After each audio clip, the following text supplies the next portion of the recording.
6.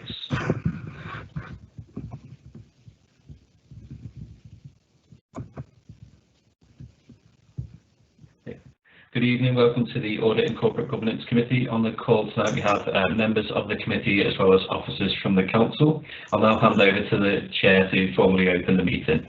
Okay, thanks Adam. Welcome everybody. Do we have any apologies, please? No apologies received this evening, Chair. Okay. Code of Conduct, Declaration of Interest. Everybody got anything to declare? No. No, okay. Minutes of the previous, you happy with those? I'll take that as a yes. Yep. Then we'll go on to item 4, application of the addendum to contract regulations. Thank you, Chair. If I can take this item. Just to highlight a couple of typos as well. I think what we've done is accidentally lifted this from the previous report. So it talks about between November 2013. Actually, this is a report that picks up those contracts that have been taken as a decision to be not a key decision since March 2019. That reports 4 items there that have been decided by officers with an officer decision notice to not be key decisions and therefore didn't go via Cabinet. This was a change that Cabinet requested a few years ago, and just as part of the procedure we report those back through this committee on a regular basis. Unfortunately, we didn't do this last year, so it's just catching up on the March 2019 onwards. Okay. Happy to take questions on the report. Anybody got any questions, please? Okay, we're happy to note the report. All right. Okay, thanks. Item 5, Treasury Management Strategy. Danny's with us, I understand. Yep, good evening everyone. Yeah, if I could just introduce the Council's Treasury Management Strategy. This is the strategy that's got to hopefully be approved this evening to actually go on to full Council who approve the strategy with the budget at their meeting on the 1st of March. This is a statutory strategy that's got to be agreed by all councils each year. It is an actual, apologies for the length of the document, it is a beast of a document, but we do have to report in this format.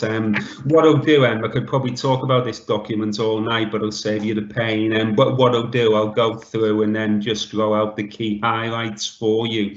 A key highlight is probably on point 1.14 training. We do offer training for members throughout the year, and I know a number of you have been on courses with SIFA and our Treasury Management Advisors link throughout the year.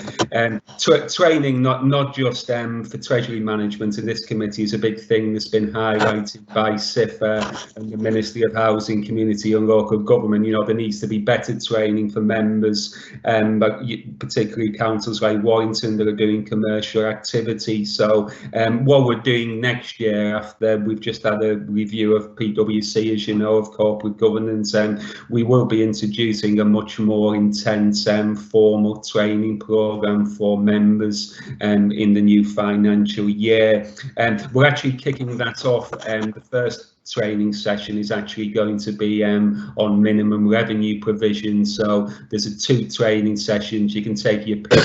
One's at 2 o'clock in the afternoon and one's at 6 o'clock in the evening. On the 16th of February, there's MRP training being arranged. Another key section, if I can draw your attention to section 2, which is the prudential indicators that we've got to publish, and really it shows the impact of, you know, the council's capital and treasury strategies on the council, and it really sets the key limits that we operate within as officers.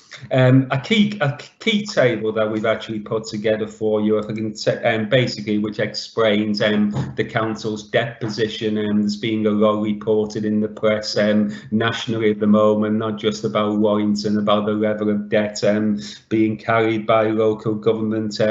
What we try to do in table 3.1 is really explain the debt very quickly to you. So Warrington at the end of January this year had debt debt of £1.6 billion. But if we take off our short-term investments off that and all our secured investments, things such as the property, things such as our loans, it comes down to a net borrowing position of 406 million. So what that figure reflects primarily is probably the borrowing for the last probably 50 years that the council's done for its capital programme. But over the last few years, the council has invested heavily in the local economy to stimulate economic regeneration. So if I can give you just some highlights of what that figure contains, you know, we've spent over the last few years 65 million on highways that we've borrowed for,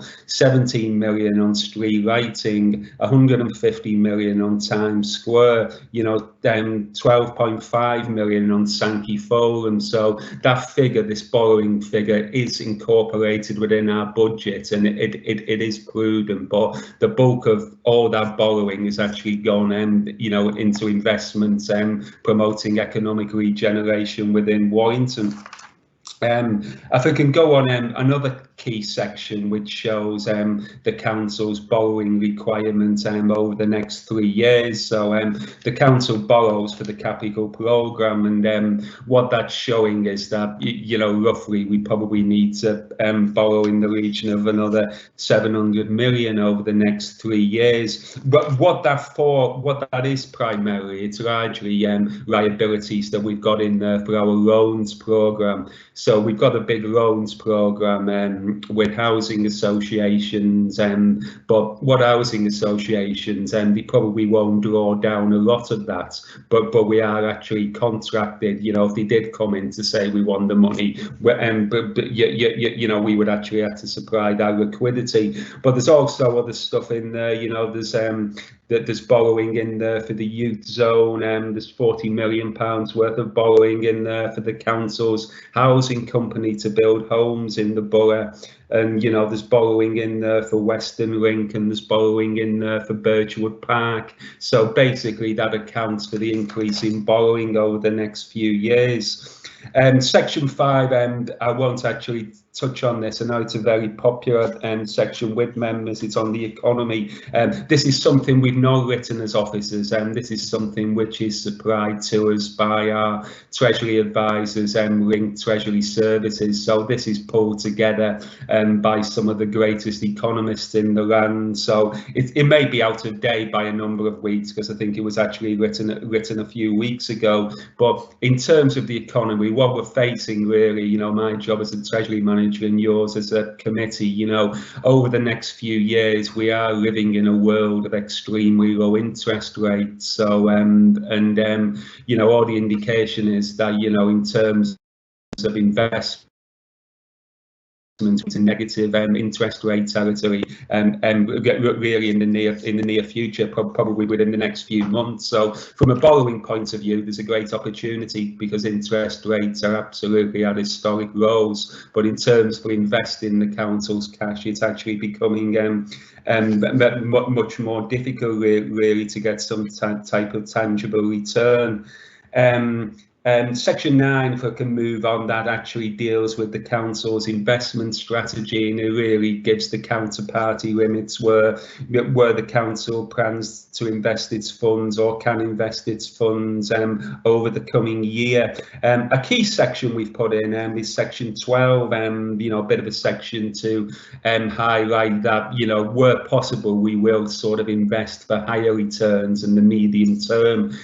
This is something we've been doing very successfully over the last few years, and it's now something that all councils are starting to follow because the returns are just so pitiful if you go for short-term investments. At the moment, we're lucky if we get 0.01% on our overnight balances, and some banks at the moment are paying zero interest really. So it's actually been calculated by CIFA that councils that actually follow a short-term investment investment strategy. Last year they lost somewhere in the region of £300 million, collectively, when you actually build inflation into that scenario. I think if you actually have a look at paragraph, if I can highlight paragraph 12.8, it shows the success of this policy over the last year. If we would have gone short, we would have made a return of 0.14%. But with, where we can, going a bit longer, the medium term, we have earned 1.182%. Also, I think it's encouraging if you look at paragraph 12.12, over the last few years, the council from scratch has built up and formed the Treasury Management Reserve. So we've been earning somewhere in the region of £3.5 million per year on our Treasury activity. So we do put a proportion of that each year away into a reserve, and that reserve is currently standing at £5 million. So in the world that we operate in, one of the major banks could go bust tomorrow, it wouldn't surprise me. So we do have a good reserve there if anything untoward ever happened. A new one to draw your attention to is probably section 19 as well, the ESG, which is environmental, social and governance investing. It's largely linked to the green economy and climate change. So we've actually included a policy in there, because ESG, not just with this council, is going to form a big part of our investment policy going forward. It's just quite ironic, and we actually wrote this strategy a few weeks ago, but CIFA have just published this week a consultation on a revised new prudential code, and one of the things they're saying in the future, councils need to sort of put an ESG policy in their Treasury management strategy. So we are probably ahead of the game on that one. Another key section to the report as well is the council's MRP policy. I mentioned earlier that we do have member training for you on this on the 16th, when we will go through this in detail for you. We've also arranged some independent training on this. It's probably the person with the most knowledge of this, a guy called Bob Davey on MRP in the land. So we do have a good training session on MRP for you on the 16th, and I'm happy to take any questions that you've actually got on the report, Chair. Thank you, Danny. Are there any comments or questions? Yes, Chris. Yes. Okay, Ian, I think you were first to raise. Oh, no, okay, thank you, Chairman. Yeah, just an observation. I was hearing on the news today the Bank of England are warning quite strongly about negative interest rates, so that may be more likely than we thought was going to be possible. Secondly, just another observation. Certainly the references to the ESG or climate change I think are very welcome indeed, and I'm pleased to see that we're doing something on that. My question is to do with MRP, which I always find is a particularly difficult subject. And if I look at section 22, 16, 17 and 18, I mean, in 18, it talks about the confusion that appears to be evident. It does seem to be quite subjective, this. So I just wonder whether sort of Danny can comment on that, because we have a view and maybe others have other views. And in particular, I mean, have we agreed our view on this with Grant Thornton? Because what I just fear that we might, somewhere down the track, we might have problems with our sort of audit over MRP, whereas if we actually took the opportunity to talk to the auditors sooner rather than later, and could agree things beforehand, it might be helpful.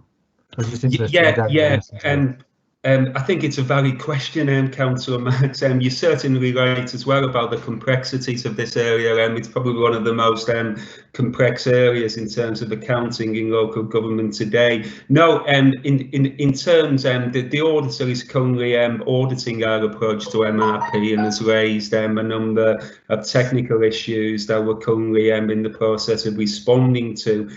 We have engaged with the auditor from the beginning on this. So in terms of the things that we've been doing, we can go back to 2016 when we've done any of these MRP adjustments. We've always engaged primarily with the auditor from the beginning. The auditors raised several queries. What we've done, just to make sure we've got our facts right, during the last few months, we went to link our Treasury advisors to review our Treasury policy, and they've come back to say, you know, but what we're actually doing is within guidance and the law. We've actually gone to James Gowdy QC as well, who is very supportive. There are some departures from guidance that the council is doing, but we're allowed to do those, and we've done our research. Numerous other councils have actually adopted the same MRP treatment as the council. We've also got evidence to show that all the major audit firms have actually signed that primarily this treatment's off. The other authorities have probably got the advantage because all of the accounts have been signed off up to 1920, whereby we've still got to get our 17-18 accounts signed off. So hopefully the auditors raised a few issues, but I think we're quite confident as officers, hopefully we can resolve them in the coming weeks and months. But it is an highly technical area. Yeah, you're correct. I look forward to the training, Danny. Oh yeah, it's going to be yeah. It's been a sellout actually. There's quite a lot coming on it, so yeah. Right, thank you. Okay, thanks, Ian. Cassie? Right, linked to MRP, it's also about the reserves. For the layperson, the amount of reserves that you've cited would seem quite small compared with the amount of debt. Do you obviously consider those reserves to be enough, if you see what I'm getting at?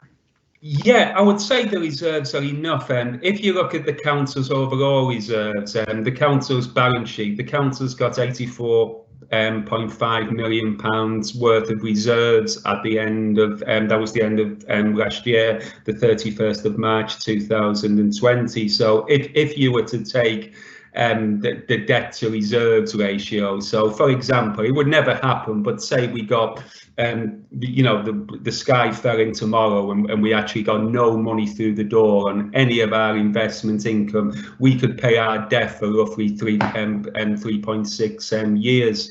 What we try to do, it should really be led, this strategy should be led with the capital strategy, I think we circulated that earlier on in the week. If you read section 15 there, that tries to explain the proportionality of our debt, you know, that it's not madness what we're doing. I think you've also got to take, you know, a lot's written in the press, it's all down to Spelthorne. You know, Spelthorne's got a budget of 10 million and then it's bought a portfolio of about 2 million.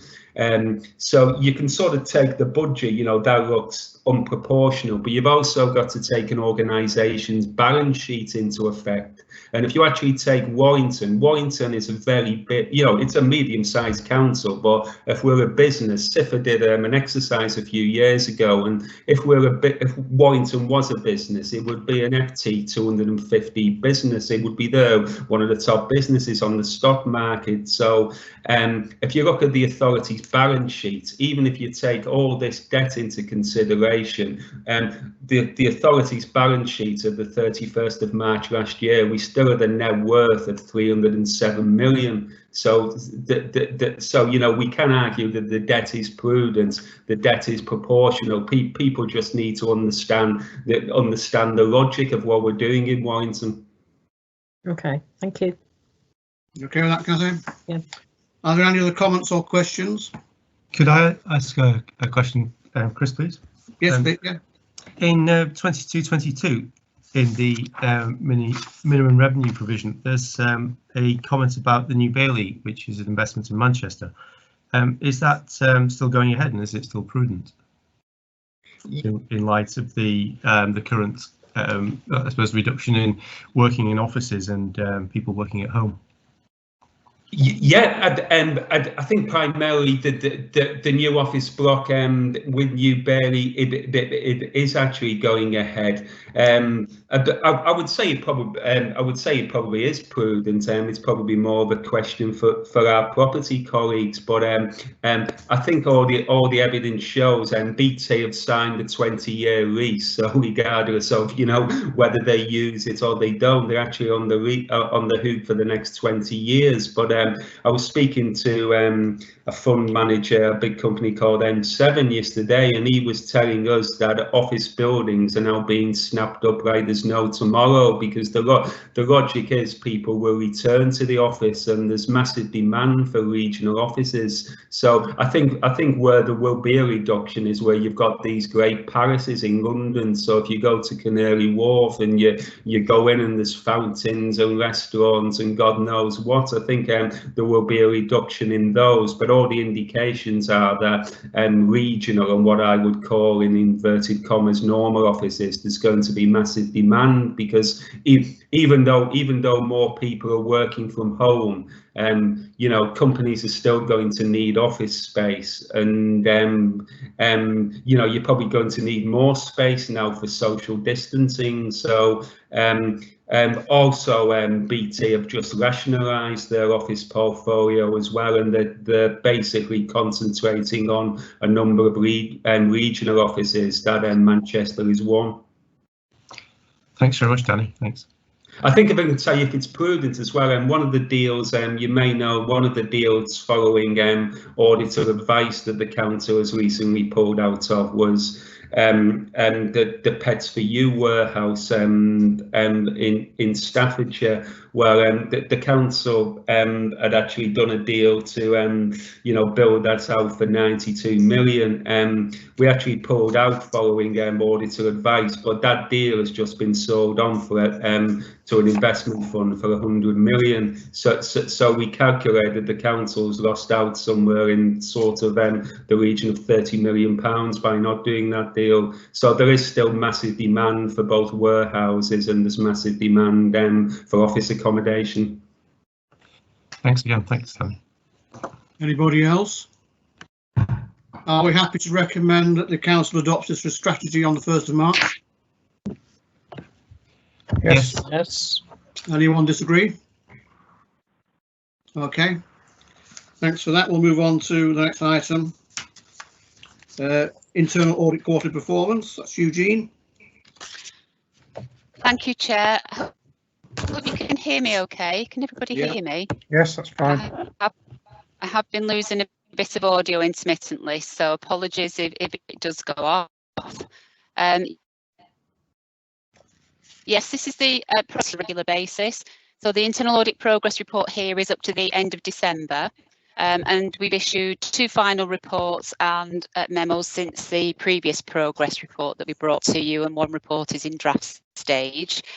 We've just showed there some of the additional work as well that's been underway during the period, and quite a lot of that has been grant work and extra grants that are coming in due to COVID and so on. And also we've noted there that we do continue to support the council's response to COVID-19.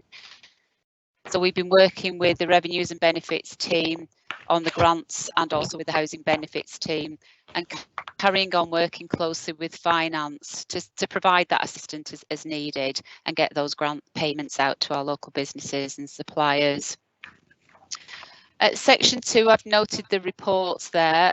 One of the final reports is around the Western Link project, and what we've done with that is we've allocated one of our principal auditors to work on that and to attend the project teams on a regular basis and be part of that as that goes through the very large projects.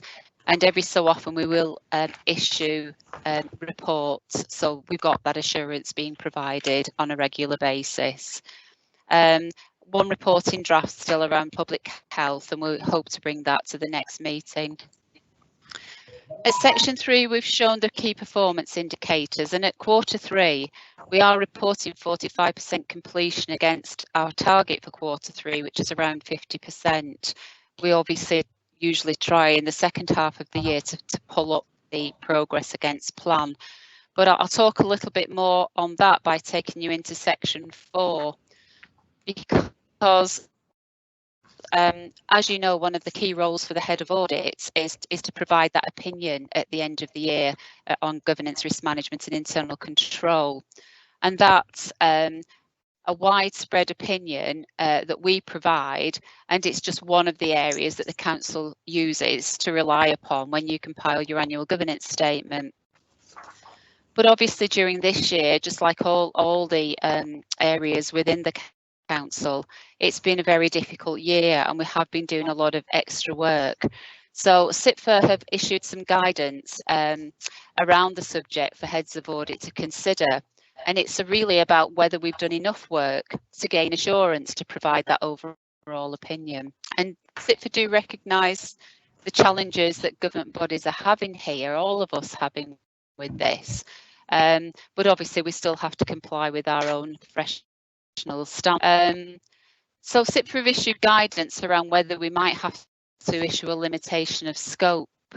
And by that means that we've not had sufficient assurance to draw upon to really complete that opinion. I think one of the key things out of this is to raise this early, which is why we're bringing this to you now. And also we've sort of raised this with Linton, and you know, we'll discuss this further with the senior leadership team.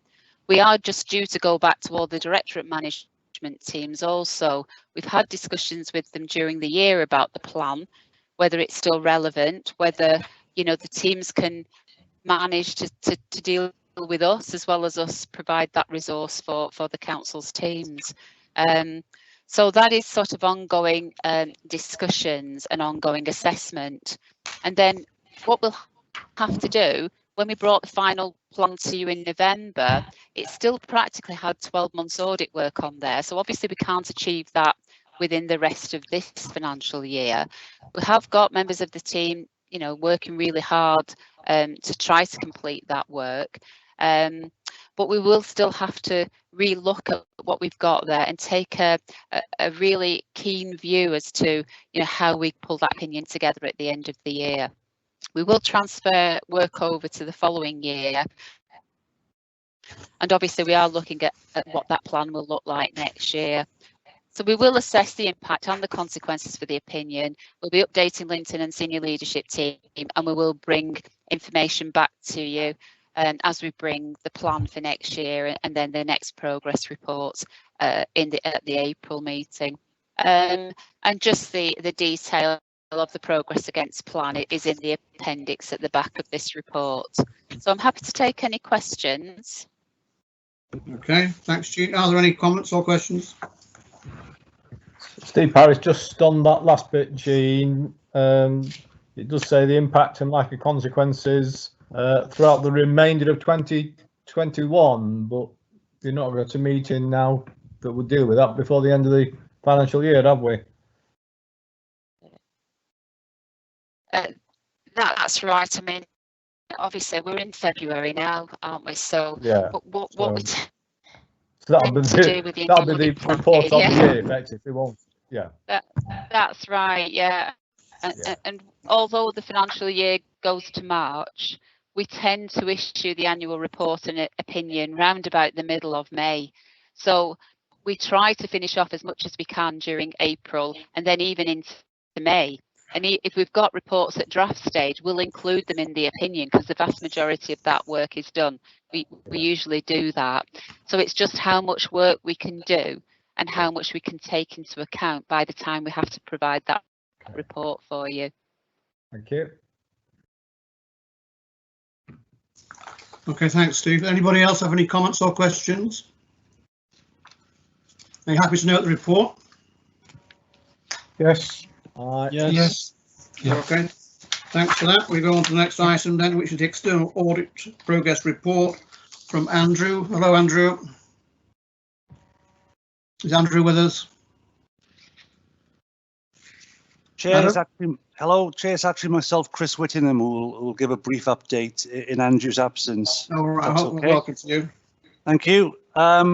Yeah, just a brief verbal update from ourselves, given that we attended on the 14th of January and detailed the position at that date. So just to bring members fully up to date, we continue to make progress working toward the completion of the 17-18 audit, as we said in the January update. Still some key technical issues that we're considering. There's the Redwood Bank, where we've now engaged our own expert to consider the issue and the responses that we anticipate receiving from the council. And also there's still an amount of work to be undertaken in relation to the valuation of property, plant and equipment, where there's ever moving goalposts that we're still working on 1718, but we have to be aware of enhanced requirements that are now required of auditors. So there's additional sample work being done in that area. We continue to wait for information from the council, but that is for a gradually reducing number of areas, and we still regularly share audit issue logs for both 1718 and 1819 with officers, so that we and the council are fully cited on the areas that are outstanding. So progress continues to be made, but that's all I wanted to say, Chair, subject to any questions that you may have. Okay, thanks for that. Are there any comments or questions? Yes. Yeah. Yes. Go on. From me. Is that you, Cathy? Yeah, Councillor Buckley. We've had lots of assurances over the time that the 1718 will be ready, and we've had it for like months and months now. So when you say it's nearly ready, how nearly ready is it? Because if memory serves me right, about 5-6 months ago, it was nearly ready then. Sorry, Chair, not sure I used the phrase nearly ready. I talked about a gradually reducing number of issues. Yeah. We remain reluctant to put a time frame on it, given the experience. I understand and recognise the question, but I think given experience, it is difficult to put a time frame on this. But it's just to reiterate that assurance that both us and the finance officers of the council are working to draw this to a conclusion, Councillor. But I wouldn't want to be drawn on given a time frame, given the experience that we've had to date over recent years since 1718. Okay, thank you. Did anybody else want to speak? Yes, please, Chris. Ian Marks. Okay. You know what? Thank you. For yes. that, Oh, go on. Sorry, I'm on mute. Sorry. Okay. Yeah, no, thank you for that. I didn't expect, Chris, that we get any further information on the time frame. It just sort of worries me because it is going out and out and out and out. Just being a little bit sort of creative for the future. I mean, given, and you mentioned, the first thing you mentioned was our old favourite Redwood Bank and the sort of the difference in views on the sort of, you know, the valuation of this.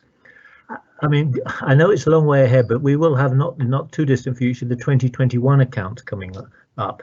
It would be very good if prior to the council sort of producing something, that the council and GT could actually come to some sort of agreement about the valuation in the future of how we do with Redwood Bank. So instead of it coming out and then we having all this sort of discussion and toing and froing, we can actually sort of get ahead of ourselves and agree this beforehand. Now, obviously, I realise this has to take second priority to the completion of the other accounts, but I would just like to think it's there in sort of the action list of both parties, let's say, to get ahead of the curve on this one, rather than yet again for a fourth year getting behind.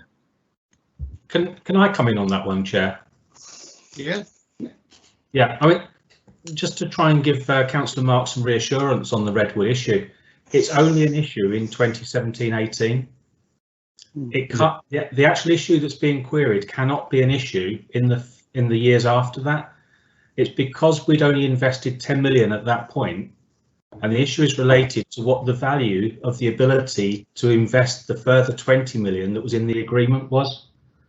By the end of 2019, we'd invested the full 30 million, so it's no longer a question in the following year's accounts, and we'd agreed that already with Grant Thornton when pulling together the 2018-19 accounts.